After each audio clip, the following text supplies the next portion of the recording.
오늘의 말씀 역대상 29장 14절부터 19절 말씀입니다. 나와 내 백성이 무엇이기에 이처럼 즐거운 마음으로 드릴 힘이 있었나이까?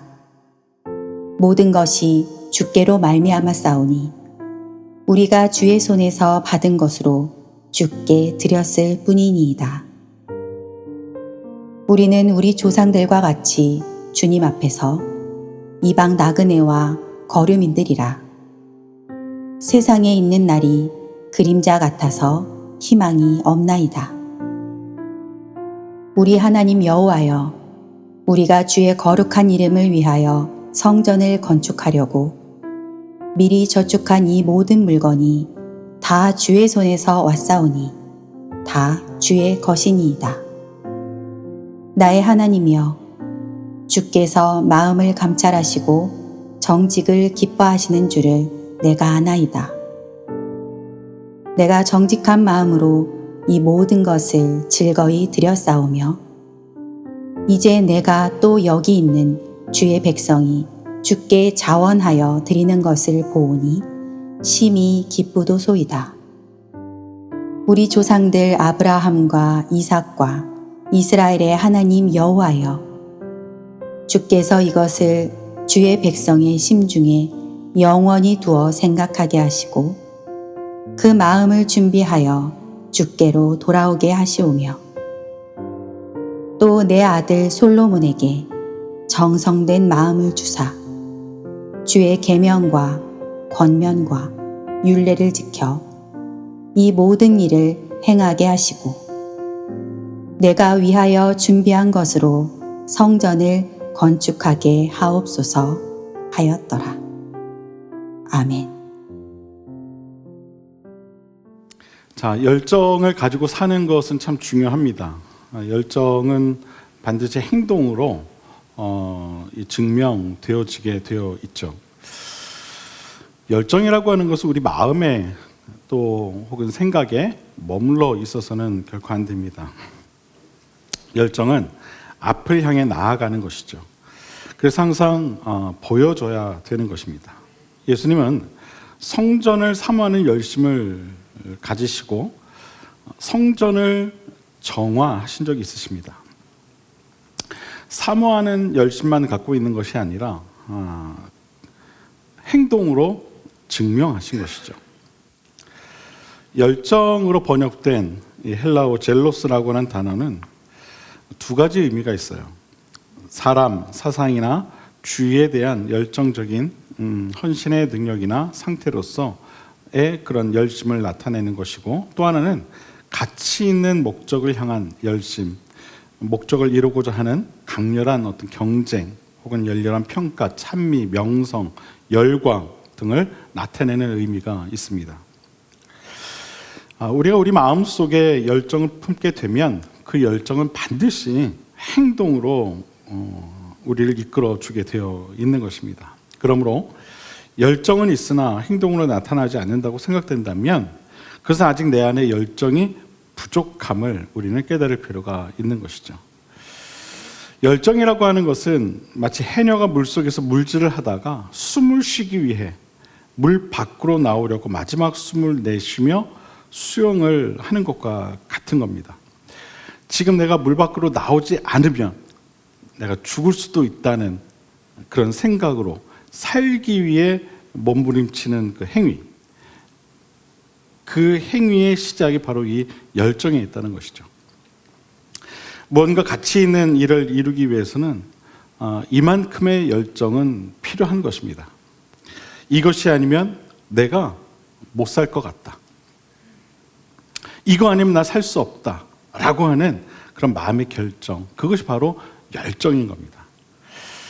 여러분, 하나님의 사람으로 살기 위해 열정을 품되 그것을 그냥 가지고 있지만 말고 행동으로 나타내는 삶을 살아가실 수 있게 되길 바랍니다. 만약 행동으로 나타낼 만큼의 열정이 없다면 하나님께 그러한 열정을 달라고 먼저 기도하시길 바랍니다. 열정이 있는 성도는요, 자신의 삶을 살아나게 합니다.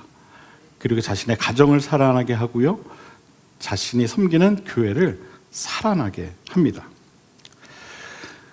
살아있는 교회란 열정이 있는 성도들이 함께 하는 곳이 바로 살아있는 교회입니다. 사람이 많이 모인다고 해서요, 교회가 살아있는 게 아니더라고요. 그저 사람으로 붐비는 곳이지 교회가 살아있는 건 아니더라고요. 얼마 전에 제가 기독교 기사를 봤어요. 어떤 기사냐 하면 교회가 점점 시니어들만의 어떤 동아리가 되어 가고 있다라고 하는 아주 충격적인 그런 기사였어요. 마치 그들만의 어떤 잔칫집 뭐 그런 내용이었어요. 그들만의 리그, 너무 갇혀 있는 그런 기사를 보고 많은 반성을 했습니다. 여러분, 교회는요, 하나님의 뜻을 위해 열정을 가지고 모이는 곳이 되어야 합니다. 그래서 만민이 기도하는 집이 되어야 되는 거예요. 우리들만의 공간, 우리들만의 어떤 모임이 되어서는 안 되는 거예요. 마태복음 7장 21절에 보면 예수님께서 이런 말씀을 하시죠. 나더러 주여 주여 하는 자마다 천국에 들어갈 것이 아니다. 다만 하늘에 계신 내 아버지의 뜻대로 행하는 자라야 들어간다.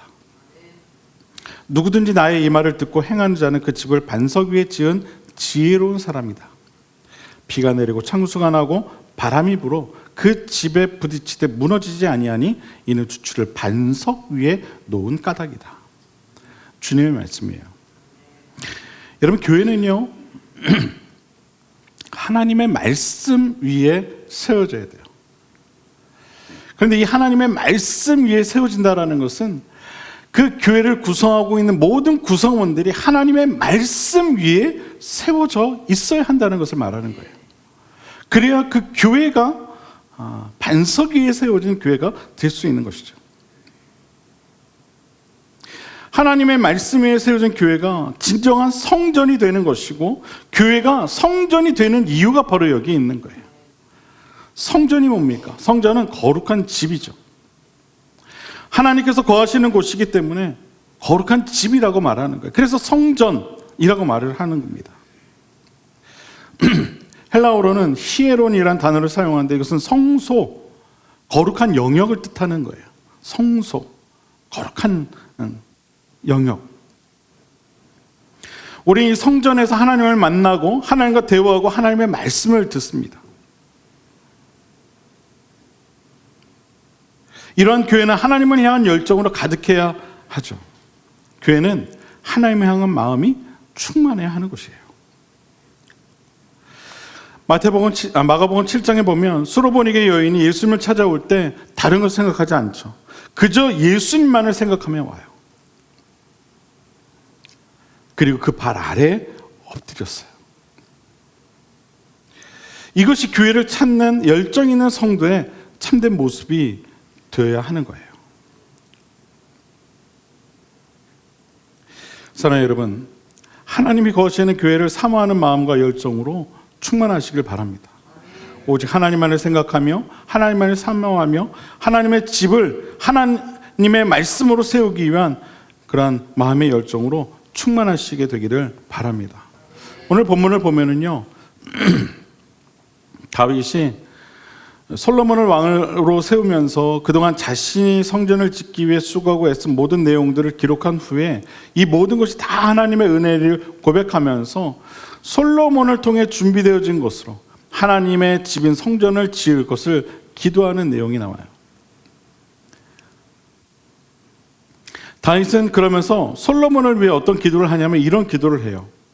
내 아들 솔로몬에게 정성된 마음을 주사 주의 계명과 권명과 율례를 지켜 이 모든 일을 행하게 하시고 내가 위하여 준비한 것으로 성전을 건축해 하옵소서. 다윗은 솔로몬을 위해 기도하죠. 솔로몬이 하나님의 성전을 잘 짓기를 바랍니다. 그렇게 기도하면서 그 전에 뭐라고 기도를 하냐면 그가 정성된 마음으로 하나님의 말씀을 지켜 행할 것을 먼저 기도합니다. 그 마음으로 성전을 지을 것을 구하죠. 다윗은 솔로몬을 위한 기도를 할 때 다른 것 먼저 기도하지 않았어요. 우리가 만약에 교회를 짓는다고 생각하면 뭘 기도하겠어요? 하나님, 재정이 채워지게 기도합니다. 하나님, 이곳을 채워줄 성도들을 보내주실 것을 기도합니다. 우리 이런 거 기도하지 않아요? 그렇죠? 근데 다윗은요, 솔로몬을 통해 하나님의 성전을 건축하면서 그런 걸 먼저 기도하지 않았어요. 그 앞에 선 솔로몬을 위해 그가 하나님의 말씀을 먼저 지켜 행할 것을 위해 기도했어요.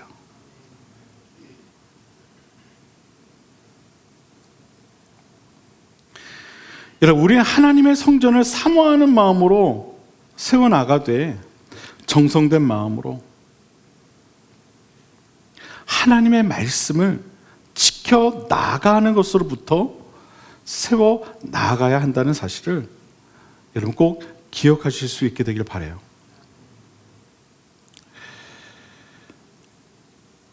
구약에는 하나님의 성전과 하나님의 말씀인 이 계명이 매우 밀접했어요.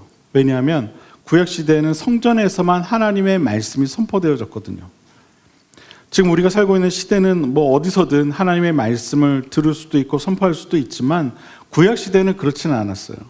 하나님의 말씀을 오직 성전에서만 선포할 수 있었죠. 물론 다윗 시대도 마찬가지였어요. 하나님의 말씀은 오직 다윗의 장막이라 불려진 이 성막 안에서만 선포되어졌죠. 사람들은 그러한 하나님의 말씀을 무척 신성시했어요. 함부로 가까이 할 수 없는, 그래서 제사장과 같은 특별한 이들만 낭독할 수 있었죠. 오늘날에도요, 유대인들은 하나님의 말씀을 대하는 태도가 아주 특별해요. 유대인들이 성전에서 사용하는 성경은요, 아직도 손으로 직접 쓴다고 해요. 그 두루마리 성경을 사용한다는 거죠. 물론 종이에 인쇄된 성경이 없는 것은 아니지만 성전 안에서 사용하는 성경은 직접 쓴 성경만을 그들이 사용한다고 합니다. 유대인들이 사용하는 성경을 토라라고 하죠. 토라, 모세오경. 유대인들이 모세오경인 토라만을 성경으로 인정하는 것은 그들이 아직 예수님을 그리스도로 인정하지 않기 때문입니다. 토라라는 단어의 어원은 던지다, 길을 가리키다, 교훈하다, 가르치다 라는 뜻을 가지고 있어요. 이것은 하나님의 가르침, 즉 하나님의 계시를 의미하죠. 유대인들이 이 토라를 기록하는 데에는 엄청난 정성과 시간이 들어간다고 합니다. 토라는 반드시 송아지 가죽에만 쓴다고 해요. 이 토라를 다 쓰기 위해서는 몇 마리의 송아지가 필요하냐? 60여 마리의 송아지의 가죽이 필요하다고 해요. 그런데 그냥 아무 가죽을 쓸 수 있는 것도 아닙니다. 반드시 자연사한 송아지의 가죽만 쓸 수 있다고 해요.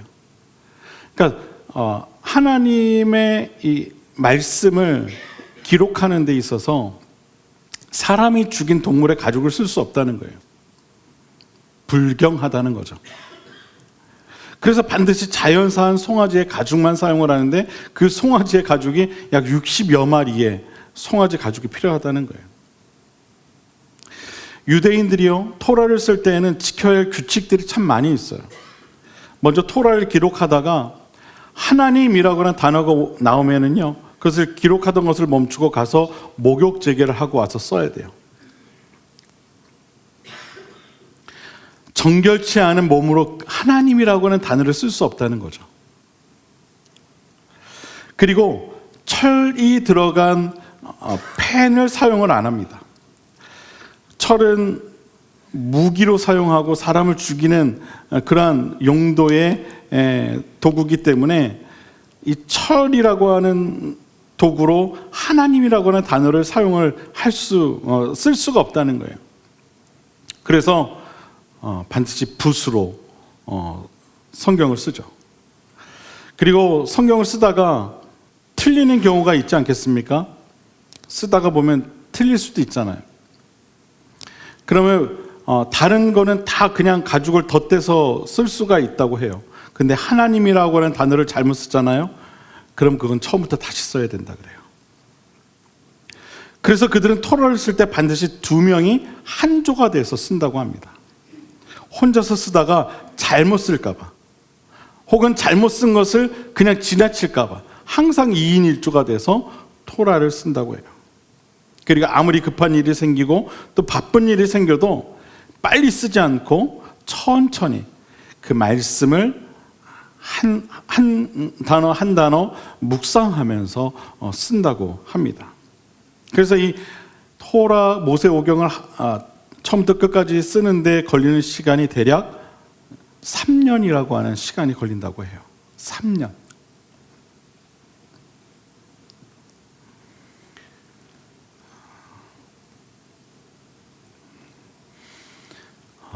이처럼 이 엄청난 정성을 들이지 않으면 완성할 수 없는 것이 바로 토라입니다. 유대인들에게 있어서 토라, 즉 하나님의 말씀은 이런 거예요. 이처럼 이 신성한 거예요.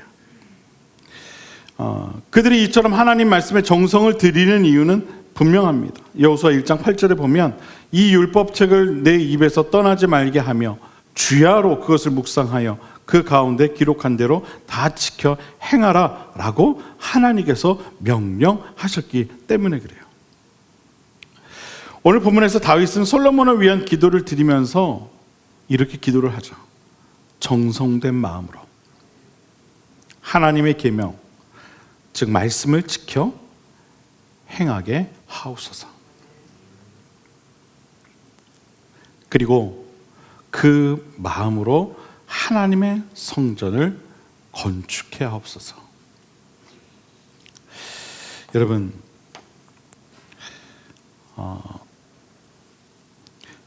우리가 하나님의 말씀을 대하는 태도는 참 중요합니다. 연초에 목사님이 여기 이렇게 주제도 정해 놓으시고 이렇게 표까지 만들어 주시고, 야, 이거 내가 권사인데 내가 이거 안 할 수도 없고 이거 안 하면 또 눈치도 보이고 물론 그렇게라도 하시면 좋은 거예요. 그렇게라도 하시면 다행입니다. 근데 과연 우리가 하나님의 말씀을 그런 태도로 우리가 대해야 할까? 좀 돌아볼 필요는 있는 것 같아요. 왜 하나님의 말씀이 나에게 중요한가? 왜? 그것을 좀 스스로 한번 생각해 볼 필요가 있을 것 같아요. 그 답을 찾기 위해서라도 우리는 하나님의 말씀을 봐야 하는 거죠. 다윗은 그 어마어마한 그 위대한 업적, 하나님의 성전을 건축하면서 다른 걸 먼저 구하지 않았어요. 하나님의 말씀이 먼저 지켜 행해질 것을 먼저 구했어요.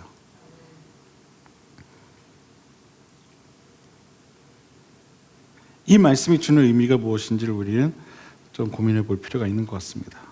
여러분, 바라기는 하나님의 말씀을 향하는 어떤 그 정성 어린 마음을 여러분 꼭 가지실 수 있게 되기를 바랍니다. 하나님의 말씀을 향한 정성된 마음이 없으면 하나님의 집인 성전을 세울 수가 없다는 사실도 우리는 깨달을 필요가 있어요. 하나님의 말씀을 정성된 마음으로 지켜 행하는 신앙이 하나님의 성전을 온전히 세울 수 있는 겁니다. 그렇기 때문에 다윗은 솔로몬을 위해 기도하면서 그렇게 기도했던 거예요. 그가 하나님의 말씀을 향한 정성된 마음을 갖길 원합니다. 사랑하는 여러분, 하나님의 말씀을 정성된 마음으로 대하시고 또한 그것을 지켜 행하는 신앙이 꼭 되실 수 있게 되기를 바랍니다. 그러한 신앙들이 모이게 될 때 하나님의 교회가 세워지게 되는 거예요. 저는 우리 교회가 그런 교회가 되기를 바랍니다. 하나님의 말씀을 정성된 마음으로 대하고 정성된 마음으로 지켜 행하여서 이 교회가 하나님이 원하시는 교회로 세워지게 되는 그런 놀라운 역사가 있게 되길 바랍니다. 다윗이 솔로몬을 위해 기도할 때 사용했던 이 정성된 마음에서 정성된이라고 하는 단어는요, 히브리어인 샬렘을 번역한 말이에요. 샬렘. 그 뜻이 뭡니까? 완전한, 완성된, 안전한, 평화한 그런 뜻이에요. 한 가지 흥미로운 것은 샬렘이라는 단어가 하나님의 제단을 만들 때 사용되어진 전혀 다듬어지지 않은 완전한 돌이나 또는 성전에 사용되는 완벽히 손질된 완성된 돌을 말할 때도 사용되어진 것을 보게 돼요. 신명기서 27장 6절에 보면 너는 다듬지 않은 돌로 내 하나님 여호와의 제단을 쌓고 그 위에 내 하나님 여호와께 번제를 드릴 것이라. 여기에도 그 단어가 사용됐고요. 역대하 8장 16절에도 솔로몬이 여호와의 전에 기초를 쌓던 날부터 준공하기까지 모든 것을 완비하였으므로 여호와의 전 공사가 결점 없이 끝나니라 할 때에도 이 단어가 사용된 것을 볼 수가 있어요. 이것이 무슨 의미일까요? 그것은 하나님의 집인 성전은 곧 완전한 하나님의 말씀의 반석 위에 세워져야 한다는 것을 의미하는 거예요. 이것은 곧 성도가 말씀을 지켜 행함을 통해 하나님의 집인 성전이 온전히 세워지게 된다는 뜻이죠. 그렇기 때문에 우리는 하나님의 말씀을 더욱 정성된 마음으로 지켜 행해야 한다는 겁니다. 오직 하나님의 말씀 위에 세워진 교회만이 반석 위에 세워진 교회가 될 수 있다는 겁니다. 디모데후서 3장 16절에서 17절 말씀을 보면 모든 성경은 하나님의 감독으로 된 것으로 교훈과 책망과 바르게 함과 의로 교육하기에 유익하니 이는 하나님의 사람으로 온전하게 하며 모든 선한 일을 행할 능력을 갖추게 하려 함이라. 온전케 한다. 하나님의 말씀이. 우리가 하나님의 말씀을 가까이 해야 할 이유는 분명합니다. 하나님의 말씀 위에 세워진 신앙을 통해 하나님의 집인 하나님의 성전이 온전히 세워지기 때문입니다. 2000년 전 예수님은 예루살렘에 오르시자마자 가장 먼저 성전을 정화하셨어요. 그 이유는 세상의 유일한 소망이 성전이었기 때문이죠. 또한 다윗은 자신의 아들인 솔로몬을 위한 기도를 하면서 가장 먼저 하나님의 말씀을 정성된 마음으로 지켜 행할 것을 위해 기도했죠. 그리고 난 후에 하나님의 성전을 건축할 것을 기도합니다. 여러분, 하나님의 집인 성전은 이 땅의 소망입니다. 하나님의 집인 성전을 우리가 함께 세워나가되 하나님의 말씀의 반석 위에 세워 나아가야 한다는 사실을 여러분 잊지 마시길 바랍니다. 다윗이 솔로몬을 위해 축복하며 기도할 때 정성된 마음으로 하나님의 말씀을 지켜 행할 것을 위해 기도했듯이 우리도 정성된 마음으로 하나님의 말씀을 지켜 행하며 하나님의 교회를 세워 나아가야 할 줄로 믿습니다. 하나님의 말씀의 반석 위에 세워진 교회는 어떠한 경우에도 그래서 흔들리지 않는 거예요. 그러나 하나님의 말씀이 없는 교회는 모래 위에 세워진 것과 같아서 쉽게 흔들리고 무너지고 마는 거예요. 저는 우리 비상그린교회가 하나님의 말씀의 반석 위에 세워지는 교회가 되기를 바랍니다. 정성된 마음으로 하나님의 말씀을 지켜 행할 수 있는 우리 모두의 신앙이 되어서 하나님의 교회를 온전히 세워나갈 수 있게 되기를 주님의 이름으로 축원을 드립니다. 사랑하는 여러분, 우리가 정성 어린 마음으로 하나님의 말씀을 지켜 행할 때 하나님께서는 우리를 통해 하나님의 성전을 온전히 세워 가실 것입니다. 성도는 하나님의 이 교회를 세워 나아가야 할 책임이 있어요. 그러기 위해서는 우리가 먼저 하나님의 말씀을 사모하는 마음으로 그것을 지켜 행해야 하는 거예요. 오늘 목사님이 성전을 세워나가라는 얘기를 하시는데 뭐 혹시 교회 뭐 재건축을 하실래나 그게 아니에요. 그게 아니에요. 그게 아니에요. 교회는요, 물질로 세워지는 게 아니에요. 사람의 인력으로 세워지는 것도 아니에요. 하나님의 말씀이 역사할 때 교회가 세워지게 되는 거예요. 하나님의 말씀의 역사가 있어야 되는 거예요.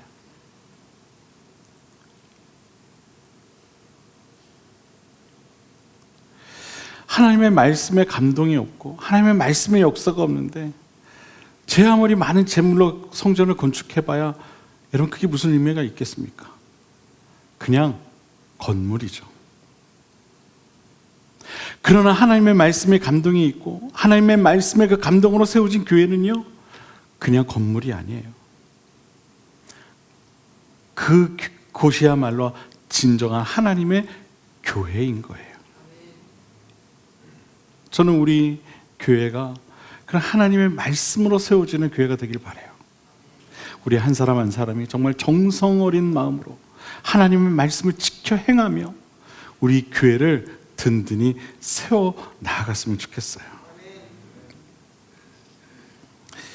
하나님께서는 우리의 그러한 마음을 보시고 우리 교회를 세워 나아가실 것입니다. 다윗은요, 이걸 알았던 거예요. 그런 지혜가 있었던 것이죠. 그래서 자신이 사랑하는 아들 그 솔로몬을 축복하면서 그렇게 기도를 했던 겁니다. 그 지혜가 있었기 때문에.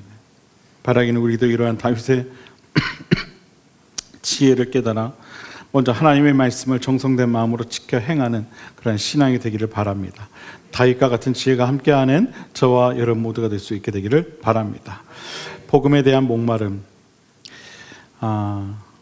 그 목마름을 통해 여러분의 영적인 갈증을 하나님의 말씀으로 채워 나아가실 수 있게 되기를 바랍니다.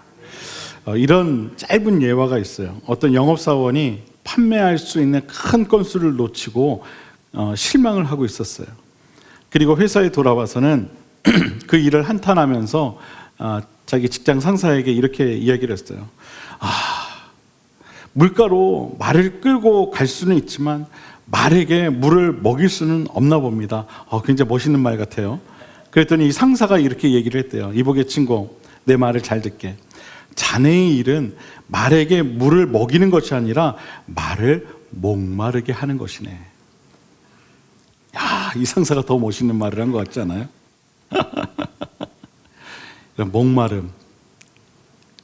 목마름이 있으면 물을 찾게 되어 있는 것이죠. 여러분, 우리의 영혼의 목마름은요, 다른 것으로 해소할 수가 없어요. 하나님의 말씀으로만 해소할 수가 있는 거예요. 그러한 갈증, 목마름을 가지고 살아갈 수 있는 저와 여러분 모두가 되길 바랍니다. 갈급한 심령은 우리를 하나님의 성전을 사모하는 마음 가운데 인도해 주실 것이고, 또한 하나님의 말씀 앞으로 우리를 인도해 주실 것입니다. 마가복음에 나오는 회당장 야이로, 혈루병을 앓던 여인, 귀신 들린 딸을 두었던 수로보니게 여인을 여러분 한번 기억해 보십시오. 그들은 모두가 복음의 근원이신 예수님을 향한 갈급한 심령이 있었어요. 주님을 향한 정성 어린 마음이 있었어요. 그리고 하나님 앞에 나아가겠다고 하는 마음의 열정이 있었어요. 그들의 그 정성 어린 마음을 보시고 주님은 그들에게 역사하셨죠. 그들이 갚을 수 없는 은혜를 베풀어 주셨어요. 바라기는 그러한 그 주님을 향한 열정, 그 정성된 마음이 함께하는 오늘 이 시간 저와 여러분 모두가 될 수 있게 되기를 주님의 이름으로 간절히 축원을 드립니다. 기도하겠습니다.